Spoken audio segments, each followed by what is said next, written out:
요한복음 3장 22절로 30절까지의 말씀 우리 다 같이 한 목소리로 합독하시겠습니다. 그 후에 예수께서 제자들과 유대 땅으로 가서 거기 함께 유하시며 세례를 베푸시더라. 요한도 살렘 가까운 에논에서 세례를 베푸니 거기 물이 많음이라. 그러므로 사람들이 와서 세례를 받더라. 요한이 아직 옥에 갇히지 아니하였더라. 이에 요한의 제자 중에서 한 유대인과 더불어 정결 예식에 대하여 변론이 되었더니 그들이 요한에게 가서 이르되 라삐여, 선생님과 함께 요단강 저편에 있던 이 곧 선생님이 증언하시던 이가 세례를 베풀매 사람이 다 그에게로 가더이다. 요한이 대답하여 이르되 만일 하늘에서 주신 바 아니면 사람이 아무것도 받을 수 없느니라. 내가 말한 바 나는 그리스도가 아니요 그의 앞에 보내심을 받은 자라고 한 것을 증언할 자는 너희니라. 신부를 취하는 자는 신랑이나 서서 신랑의 음성을 듣는 친구가 크게 기뻐하나니 나는 이러한 기쁨으로 충만하였노라. 그는 흥하여야 하겠고 나는 쇠하여야 하리라 하니라. 아멘. 예수님께서 니고데모를 만난 그 후에 예수님께서는 제자들과 함께 유대 땅으로 갔다고 기록되어 있습니다. 예루살렘에서 멀지 않은 곳이었겠죠. 그래서 오늘 우리가 읽었던 본문의 말씀 시작에서는 그 후에라고 시작이 되어 있습니다. 거기 함께 유하시면서 세례를 베풀었다라고 기록하고 있습니다. 그런데 첫 구절부터 우리가 짚고 넘어가야 할 게 있습니다. 사실 예수님은 세례를 베푸신 적이 없습니다. 정확히 말하면요, 세례를 베푸신 적이 없어요. 무슨 소리냐? 지금 여기에 기록 이렇게 나와 있는데 그게 무슨 말인가? 그런데 뒤에 있는 4장 1절과 2절의 말씀을 보면 알 수 있습니다. 우리 4장 1절과 2절의 말씀 우리 함께 보기 원합니다. 함께 읽겠습니다. 예수께서 제자를 삼고 세례를 베푸는 것이 요한보다 많다 하는 말을 바리새인들이 들은 줄을 주께서 아신지라. 예수께서 친히 세례를 베푸신 것이 아니요 제자들이 베푼 것이라. 아멘. 1절에서 세례를 베푸신 것이 요한보다 많다 하는 말을 어떻게 해요? 봤다고 합니까? 들었다라고 합니까? 들었다라고 했습니다. 들었죠. 본 게 아니죠. 그리고 2절 말씀이죠.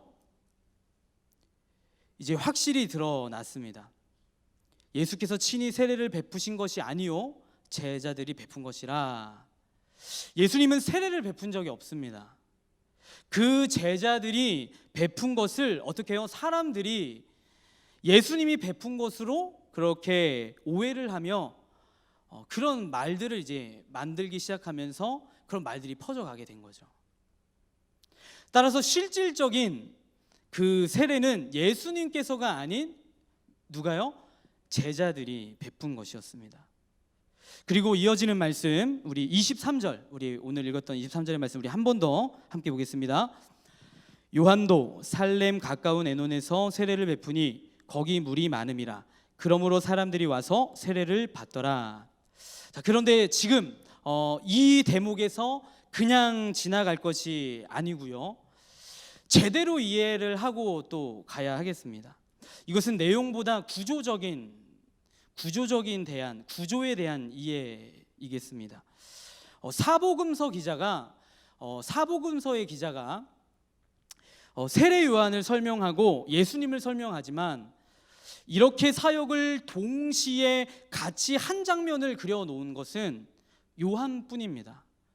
다른 사복음서에는 없습니다. 다시 말해 다른 복음서들은 시차가 있습니다. 그리고 사역을 하더라도 다른 사역을 그려놓습니다. 그런데 요한은 어떤 의도를 가지고 예수님도 세례를 베푸는 사역을 하고 계시고 또 가까운 마을에서 동시에 세례 요한도 똑같은 사역을 하고 있는 것을 그렇게 배치해 놨어요. 예를 들면 이런 겁니다. 밑에 금오역 앞에서 누가요? 예수님께서 이제 몇몇 제자들과 함께 세례를 베푸시면서 사역을 하고 계신 거예요. 그런데 이 금오 터널을 지나서 약수역 앞에서도 또 누가요? 세례 요한이 세례를 베풀고 똑같은 사역의 형태로, 사역의 모습으로 하고 있다는 것이죠. 이 장면이 정확하게 이런 그림인 것입니다. 자, 그렇다면 의문이 들겠죠. 그렇다면 요한은 무엇 때문에 예수님의 세례 사역과 세례 요한의 그 세례 사역을 인근 거리에서 동시에 하고 있는 모습을 그와 같은 그 구조를 해 놓았는가?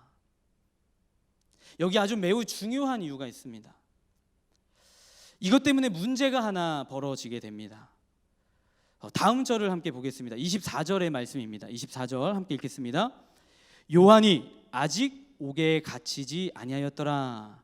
여러분 어떻습니까? 이 문맥의 흐름이 여러분 자연스럽나요? 전혀 그렇지 않죠. 갑자기 이제 요한이 옥에 아직이라는 말을 쓰면서 옥에 갇히지 아니하였더라. 매우 뜬금없습니다. 이런 느낌이죠. 마치 기다렸다라는 듯이, 기다리고 있는 듯이. 누가요? 세례 요한이 옥에 갇히기를 기다리고 있듯이 그 문장 자체가 자연스럽지 않게 그렇게 어색한 느낌이 듭니다. 그런데 이 기록은 성경에서 잘 소개되지 않는 굉장히 중요한 분기점을 갖고 있습니다. 성경을 전체적으로 보게 되면 예수님의 본격적인 사역의 시작이 여러분 언제입니까? 성경을 전체적으로 놓고 보면요, 예수님의 본격적인 사역의 시작이 바로 세례 요한이 옥에 갇히고부터인 것입니다. 세례 요한이 옥에 갇히고서부터 시작이 되죠. 요한이 왜 옥에 갇혔는지는 아실 거예요. 여러분 왜 갇혔습니까? 그 당시 왕이었던 그 헤롯 왕궁에 스캔들이 발생합니다. 그런데 요한이 그것을 지적하죠. 그 스캔들이 뭐였어요? 그 왕 자신의 그 친동생의 아내를 빼앗습니다. 아내를 빼앗았어요. 그런데 그 어느 누구도 감히 입을 뻥끗하지도 못하는데 누가요? 세례 요한이 그것을 지적했죠. 공개적으로 지적을 합니다. 그리고 미운 털이 박혀서 어떻게요? 옥에 갇히게 되고 우리가 또 아는 바와 같이 참수형에, 그래서 그의 목이 쟁반에 얹어지게 됩니다. 그런데 아직 옥에 갇히지 아니하였더라고 기록하고 있습니다. 아니하였더라고 하는 말이 무슨 뜻일까요? 옥에 갇히는 것은 겉으로 실질적인 어떻게요? 요한의 사역은 끝이 나고 예수님의 사역은 시작이 되는 그 분기점을 표시한 내용이다라는 것입니다. 그래서 요한을 가리켜 구약의 어떻게요? 마지막 선지자다라고 그렇게 이야기하는 거 아니겠습니까? 그래서 어떻게 보면 요한은 구약을 실질적으로 맺는 그 마지막 주자인 것입니다. 그의 임무는, 그의 사명은 거기까지였어요. 감옥에 갇히는 것으로 구약의 그 광대한 역사를 어떻게요? 마감합니다. 그리고 이제 오리라라고 했던 그 예언의 말씀, 그 예언되었던 실체이신 예수님이 역사 속에서 어떻게요? 등장하시게 되는 거죠. 시작하게 되는 것입니다. 해가 떴으니 달은 있을 필요가 없는 것이죠. 더 이상 달이 필요가 없는 것입니다. 그리고 또 이어지는 말씀, 우리 함께 25절의 말씀 함께 보기 원합니다. 25절 함께 읽겠습니다. 이에 요한의 제자 중에서 한 유대인과 더불어 정결 예식에 대하여 변론이 되었더니, 아까 제가 그런 예를 들었습니다.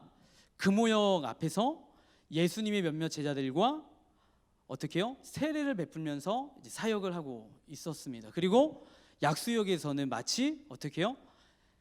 세례 요한이 똑같은 세례를 베풀면서 똑같은 사역을 하고 있었다라고 그렇게 예를 들었죠. 바로 그런 문제가 이제 그 발생하게 됩니다. 똑같은 모습으로 사역을 하고 있어요. 그런데 여기서 아주 재미있는 현상이 벌어지죠. 한마디로 어떤 논쟁이 벌어지냐면 한마디로 원조 논쟁이 벌어집니다. 원조. 그럼 여기서 잠깐 질문을 드리겠습니다. 우리나라 사람들도 참 원조 많이 찾고 원조 좋아하지 않습니까? 원조 하면 떠오르는 분이 계세요. 원조 보쌈 할머니. 원조 보쌈 할머니. 지역마다 있어요. 근데 강동구, 여러분 그 강동구에 있는 원조 보쌈이 진짜예요? 아니면 저 광진구에 있는 원조 보쌈 할머니가 진짜예요? 아니면 여기 동대문에도 있고요. 예, 저기 회기에도 있고 또 어디에도 있어요? 저기 또 강원도 속초 가면 또 있습니다. 근데 다 검색해 보면요, 다 맛집이고요, 다 자기 집이 원조라고 해요. 여러분 많이 드셔보셨죠? 여러분 어디가 원조입니까? 마치 그러하든요. 그럼 또 다른 질문입니다. 여러분 이런 표현을 제가 이제 드리는 거예요. 여러분 세례 요한이 이제 저희가 그냥 딱 그 이제 문맥상 문장으로 볼 때에 여러분 이 원조 논쟁이 벌어졌는데 여러분 그렇다면 우리가 딱 이렇게 하나님의 말씀을 쭉 읽어갈 때에 어떤 마음이 드시나요? 누가 원조입니까? 세례 요한이 원조입니까? 세례에 있어서 그 정결 예식 세례에 있어서 예수님이 원조입니까? 어떤 분이 이렇게 말씀하세요. 말할 것도 없죠. 망설일 것도 없죠. 세례 요한 아니겠습니까? 왜요? 라고 이제 질문을 드리면 오죽하면 그 이름 앞에 세례가 붙겠습니까? 그리고 예수님조차도 누구에게 세례를 받으셨어요? 예, 세례 요한에게 세례를 받았다. 그렇게 또 이야기하는 것이죠. 제자들 마음 가운데도 그런 마음들이 있었을 것입니다. 사실 먼저 그 비슷한 사역을 하고 있었던 그런 형태의 사역을 하고 있었던 것은 세례 요한이었어요. 그래서 그런 세례 요한이 원조다 그런 마음, 그런 생각이 들 수 있겠죠. 그런데 이런 정황들만 놓고 보면 이 논쟁의 승자는 누구요? 예, 세례 요한인 것 같아요. 그런데 두 가지 현상이 나타나는 것입니다. 어떤 현상이 나타나냐면 요한의 제자들이 자꾸 어떻게 해요? 예수님에게로 빠져나가는 거예요. 빠져나가는 것입니다. 요한복음 1장 36절 37절 우리가 읽었던 우리 1장 36절 37절의 말씀 우리 한 번 더 보기 원합니다. 함께 읽겠습니다. 예수께서 거니심을 보고 말하되 보라 하나님의 어린 양이로다. 두 제자가 그의 말을 듣고 예수를 따르거늘. 무슨 현상이 벌어졌습니까? 이탈 현상이 벌어집니다. 예. 다른 사람의 제자도 아니고요, 세례 요한의 마치 원조라고 여기는 그 세례 요한의 그 제자들이 몇몇 제자들이 이탈해서 누구에게로 가요? 예수님에게로 가는 거예요. 그런 현상이 벌어지는 것입니다. 그러면서 우리가 또 아까 읽었던 4장 1절의 말씀처럼 예수께서 제자를 삼고 세례를 베푸는 것이 누구보다 많다고요? 세례 요한보다 많았다라고 그렇게 성경은 밝히고 있죠. 그런데 원조는 먼저 그와 같이 그런 사역을 했던 것은 세례 요한이었습니다. 그런데 누가 점점 더 인기가 많아져요? 누구의 인지도가 더 높아지고 있습니까? 예수님의 인기가 많아지고 있죠. 후발주자인 이 예수님의 사역이 더 잘 되는 거예요. 그리고 심지어는 어떻게 해요? 요한의 제자들도 이탈해서 예수님께 넘어가고 있는 거예요. 그런 그림이 그려지고 있는 것이죠. 자, 그렇다면 여러분 우리가 이 대목에서 누구의 입장에서 우리가 또 생각해 볼 수 있겠습니까? 누구의 입장에서 생각해 볼 수 있을까요? 요한의 제자에서 제자의 입장에서 한번 생각해 볼 필요가 있습니다. 여러분 요한의 제자, 남아있던 요한의 제자의 기분이 여러분 어떨까요? 어떻겠습니까? 자꾸 빠져나가는 거예요. 누구의 인기가 점점 높아지고 있어요? 여러분 오해하지 마세요. 예를 드는 거예요. 금호역에서 터널 지나면 바로 옆에 금호역에서 사역하고 계시는 예수님이 더 잘 되는 거예요. 매우 불쾌했을 것입니다. 제자들이 매우 불쾌했을 거예요. 기분이 나빴을 거예요. 두 가지 면에서 그랬을 것 같습니다. 생각해봤어요. 이제 말씀을 묵상하면서 한번 생각해봤어요. 이런 마음에서 기분이 나빴을 것 같아요. 원조가 누군데, 누가 먼저 이 사역을 시작했는데, 우리 세례 요한, 우리 선생님이 아닌가, 막 그런 생각이 들면서 어떻게 해요? 또 왜 하필 똑같은 사역을, 그것도 멀리도 아니고 가까운 인근에서, 막 그런 생각들이 들었겠죠. 근데 누가 잘 되고 있어요? 예수님이 잘 되고 있어요. 나중에 차린 집이 잘 되고 있는 거예요. 그러면 요한의 제자 입장에서 생각해 볼 때 여러분 기분이 매우 나쁘겠죠. 시기와 분노가 생겨날 것입니다. 그래서 이 요한의 제자들이 요한에게 와서 질문을 하는 것이죠. 그 질문은 다음과 같습니다. 우리 26절의 말씀입니다. 우리 26절 함께 읽겠습니다. 시작. 그들이 요한에게 가서 이르되 라삐여, 선생님과 함께 요단강 저편에 있던 이 곳 선생님이 증언하시던 이가 세례를 베풀매 사람이 다 그에게로 가더이다. 여러분, 이제 이 말씀이 조금 이렇게 그려지시나요? 이해가 되시나요? 네. 심지어 예수님조차도 세례 요한에게 받았던 그 예수님조차가 어떻게 해요? 잘 되고 있는 거예요. 부흥하고 있는 거죠. 그러니까 어떻게 해요? 남아있던 이 제자들의 그 마음 가운데 시기와 분노가 생겨나면서 막 갈등도 막 생겨나면서 의문이 드는 거예요. 뭐가 진짠가? 그러면서 26절과 같은 질문을, 보고를 드리면서 여러분 어떻게 해요? 이 보고를 보면서요, 사울과 다윗이 또 생각이 났어요. 느껴졌습니다. 사울이 어떤 말을 듣습니까? 사울은 천천히요, 다윗은 만만히로다. 그 말이 무너졌죠. 근데 세례 요한은 무너지지 않습니다. 여기에 세례 요한의 영성이 있어요. 여러분, 제자들은 이런 영성이 없습니다. 그런 영성이 없기에 똑같이 하나님 앞에 서 있지만, 똑같이 하나님의 일을 하고 있지만, 여러분 어떻게 해요? 대하는 태도, 생각이 다른 것입니다. 질문이 달라요. 그래서 그런 마음 가운데 세례 요한에게 말하는 것이죠. 선생님 보십시오. 선생님 지금 보십시오. 현상을 보십시오. 지금 빠져나가고 있습니다. 빠져나가고 있는데 빠져나가서 지금 그분에게 가고 있습니다. 선생님에게 세례를 받았던 지금 예수님에게 가고 있습니다. 그러자 세례 요한의 답이 어떻습니까? 세례 요한의 답은 아주 깨끗하고 투명하게, 아주 명징스럽게 대답을 합니다. 그 대답의 이야기에 여러분 오늘의 말씀에 그 핵심이 있어요. 중심이 있습니다. 27절의 말씀 우리 다 같이 함께 보기 원합니다. 27절 함께 읽겠습니다. 요한이 대답하여 이르되 만일 하늘에서 주신 바 아니면 사람이 아무것도 받을 수 없느니라. 간단하고 명료합니다. 하늘에서 주신 것이 아니면 사람이 아무도 받을 수 없다라는 것입니다. 세례 요한은 이와 같은 말을 하고요, 아주 또 멋진 자기 사역을 마무리를 하는 은퇴사를 남기죠. 그 아주 유명한 은퇴사, 우리가 오늘 함께 마지막 읽었던 30절의 말씀. 그는 흥하여야 하겠고 나는 쇠하여야 하리라. 여러분, 이 말을 정확하게 무엇을 의미하는 것입니까? 광야에서부터 부름받아 해왔던 모든 사역이 여기까지인데, 이 일의 권한이 누구에게서부터요? 누구로부터 왔다는 거예요?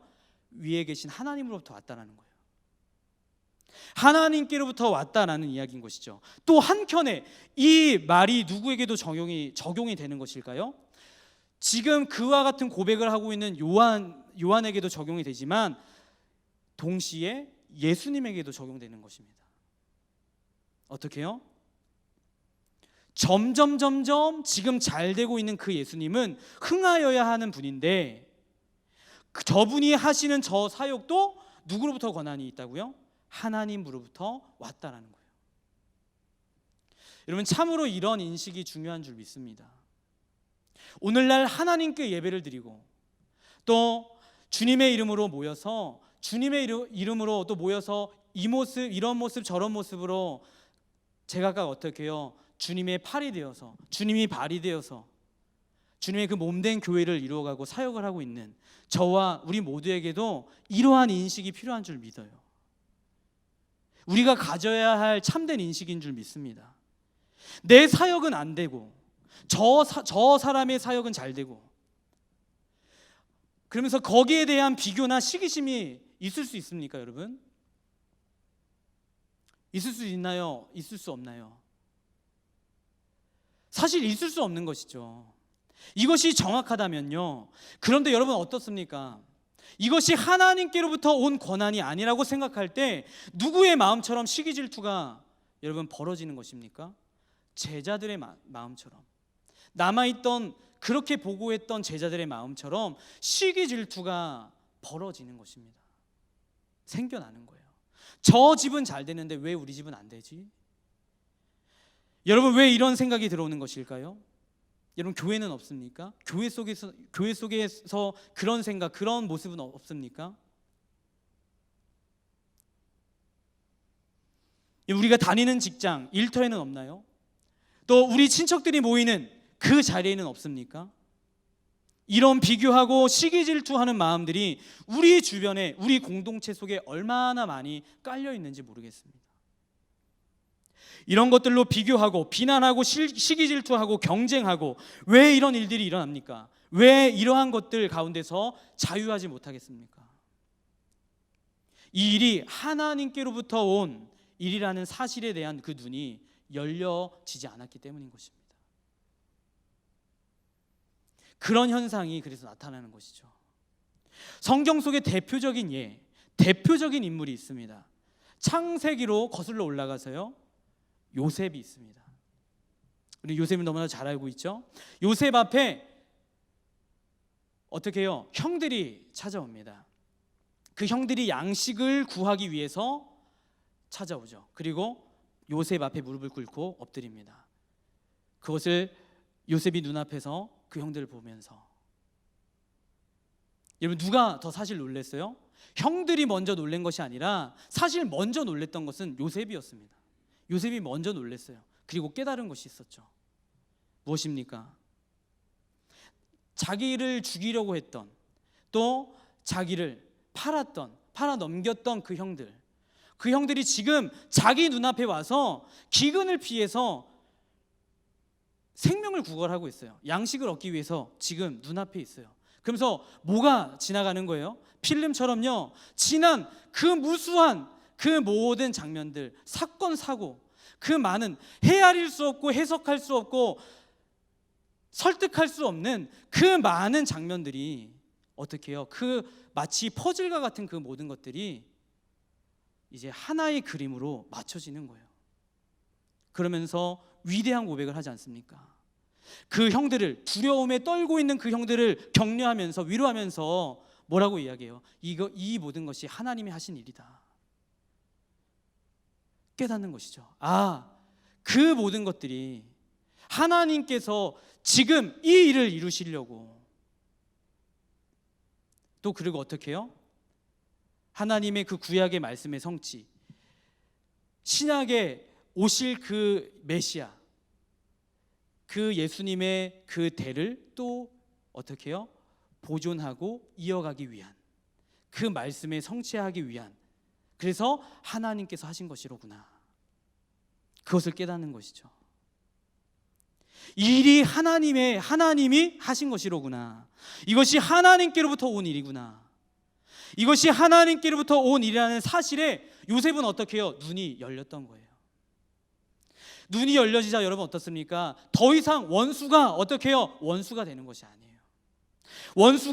원수도 가해자도 피해자도 더 이상 어떻게 되는 것입니까? 하나님 앞에서 더 이상 의미가 없는 것입니다. 의미가 없어지는 거예요. 여러분, 우리에게 꼭 이런 은혜가 필요한 줄 믿습니다. 우리에게 이런 믿음과 영적인 안목이 필요한 줄 믿습니다. 그런 믿음과 영적인 안목이 있을 때 용서할 수 있습니다. 그런 믿음과 영적인 안목이 있을 때 인정할 수 있는 거예요. 사랑할 수 있는 거고요. 진정으로 섬기고 세워줄 수 있는 것입니다.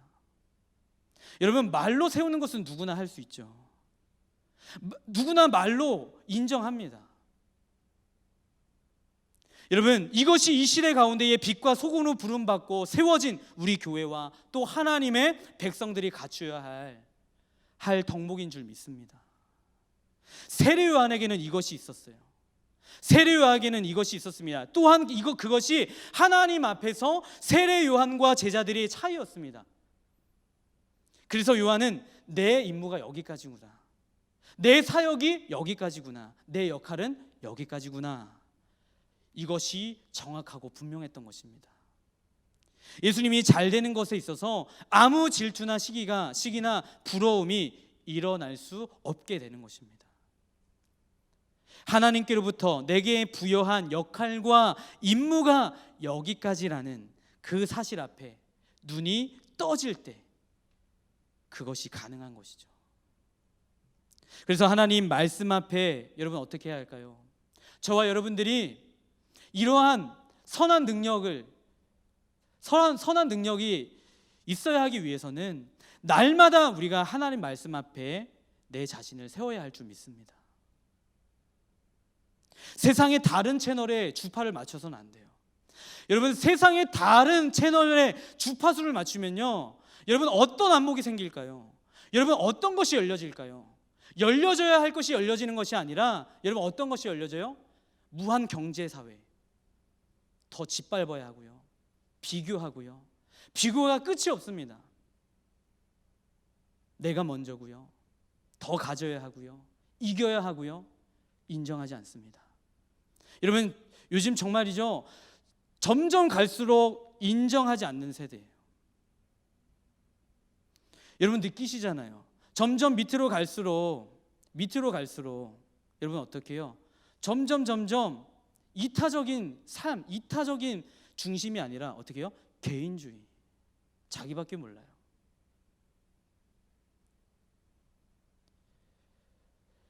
그래서 누군가를 고용해서 이렇게 일을 하는 그 사업장의 사장님들이 또 어려움을 사고 골몰하는 게 뭐예요? 사람을 이렇게 써서 쓰는데 어떻게 해요? 자기밖에 몰라요. 자기밖에 모르는 거예요. 다 자기 입장에서만 얘기하는 거예요. 여러분, 저도 저희 집에서 이렇게 늘 자주 밝히는데, 저희 집에 그 작은 집에 3대가 살고 있지 않습니까? 그럼 제 아이들이 이렇게 커가는 걸 봐요. 근데 저희 집 그 두 아이들이 얼마나 정말이지 시기 질투가 많은지요. 그렇게 많을 수가 없어요. 너무 많아요. 질투심이요, 질투의 화신들이에요. 그런데 또 얼마나 식탐은 강한지요. 그래서요, 식탐이 너무 강해서요, 아빠는 작은데 아들은 커요. 그런데 자기밖에 모르는 거죠. 자기 입밖에 몰라요. 맛있는 게 있으면 자기밖에 몰라요. 근데 여러분, 저희 어머니 아버지들 세대가 여러분 어떻습니까? 맛있는 게 있으면 어때요? 짜장면이 있으면 저희 부모님만 하더라도 그러셨어요. 엄마는 짜장면 싫어, 맛없다, 너 먹어라. 진짜 그런 줄로만 알았어요. 그래서 오죽하면 이런 가사가 있겠어요. 노래 가사도 있잖아요. 어머님은 짜장면이 싫다고 하셨어. 저희는 그렇게 컸어요. 그런데 저는 그렇게 안 가르쳐요. 저희 집에 할머니 할아버지는 그냥 입으로 들어가는 게 이쁜 거예요. 그러면서 어떻게 해요? 지금도 여전히요, 손주들한테 너 먹어, 할머니 할아버지 맛없어. 근데 저 그렇게 안 가르칩니다. 정결, 정화라, 너가 하고 싶은 거 다른 친구도 하고 싶고, 너가 갖고 싶은 거 다른 친구도 갖고 싶고, 너가 먹고 싶은 거 다른 사람도 먹고 싶은 거야. 너가 맛있는 거 할머니도 맛있고 아빠도 맛있어. 전 그렇게 가르칩니다. 왜요? 점점 밑으로 갈수록요, 자기밖에 몰라요. 그걸 많이 느낍니다. 그래서 가르쳐 주는 거예요. 그래서 어떻게 해요? 맛있는 거 사면요, 자기 방으로 푹 하고 들어가요. 문 닫아요. 그리고 자기 입으로만 들어가는 거예요. 이런 그런 집들이 많대요.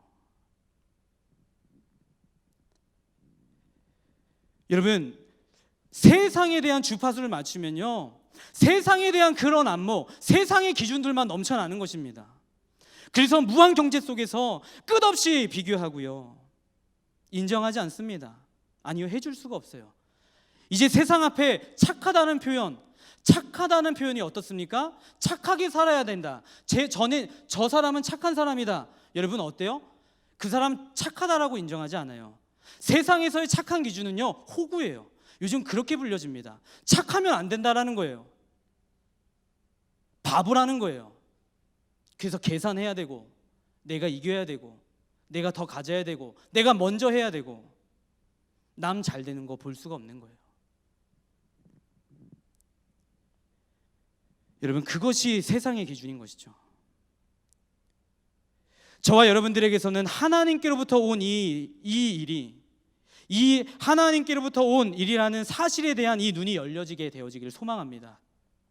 그래서 그러한 선한 은혜가 있어서 우리 어떻게 해요? 우리의 시세를 분명하게 알고, 또 우리가 가고 멈춤을 알며, 또 누군가를 세워주는 착하고 충성된 모습이 저와 여러분들 삶 가운데 가득하기를 바랍니다.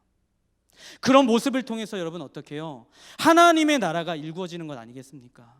여러분, 앞전에 저희가 준비 찬양, 하나님 앞에 마음문 열고 하나님 앞에 찬양 올려드리지 않았습니까?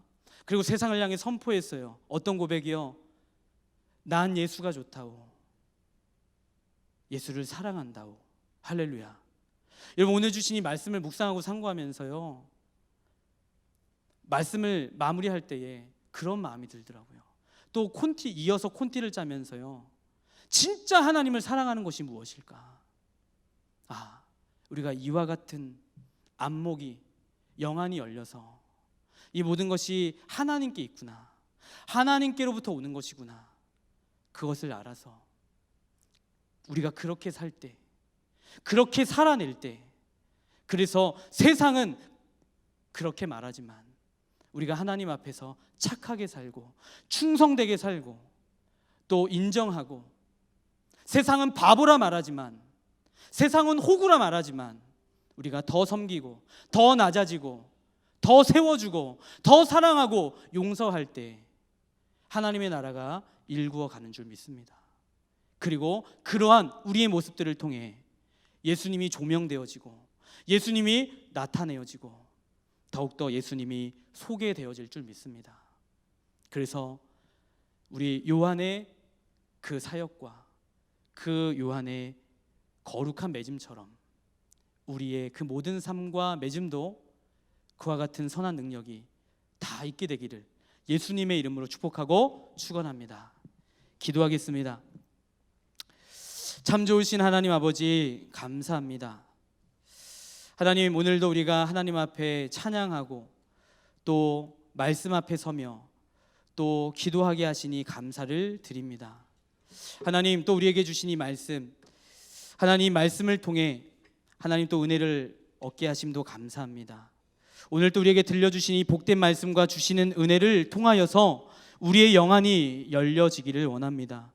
하나님께로부터 온 일이라는 사실에 눈이 열려지게 되기를 원합니다. 그래서 우리의 마음가짐이 달라지고, 우리의 기준과 근거가 달라지고, 우리의 입술과 고백이 달라지기를 원합니다. 그러한 우리의 믿음과 결단과 순종을 통해서 예수 그리스도가 소개되어지고 나타내어지고 구원의 문이 열려질 수 있도록 주님 선하게 축복하여 주시옵소서.